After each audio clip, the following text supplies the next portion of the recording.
Hello everyone, welcome to Kanen Coffee. Here we have the Pavoni professional espresso machine. Now for this machine we just did a tune-up. We also replaced the flanges of the base and realigned it to make sure it was straight as possible, as you can see.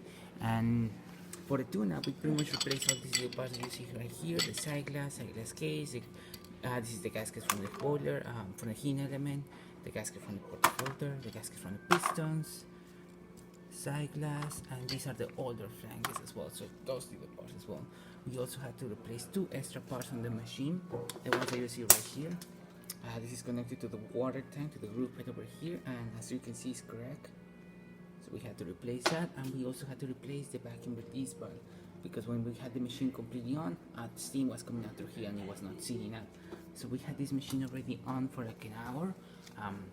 We haven't had any leaks or anything around here. It's been working great. So now we're gonna do a shot of espresso. Hopefully I pick up the right grind settings. There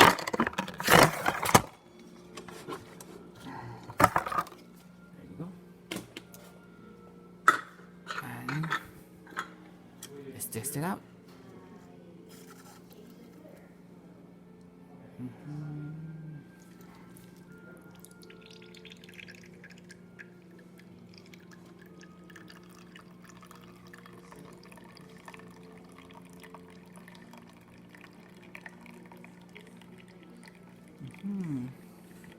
Little too fast, probably needs to be a little bit more finer for this machine. I mean, coarser for this machine. It might be,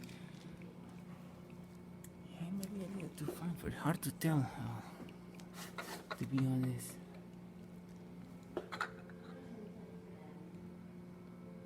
Probably need to be a little bit more finer to extract more crema for sure, though. And now for the steam one, as you can see, it's perfectly fine, no leaks or anything like that.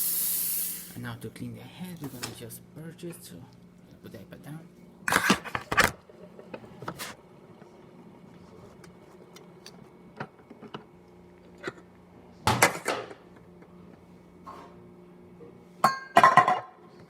Alright, sorry about that. And now, as you can see, extremely liquid water flow coming from the group head. And there you have it, La Pavoni Professional working once again. So thank you for preparing Kanen Coffee. Please subscribe to our channel for more content every day, and thanks for watching.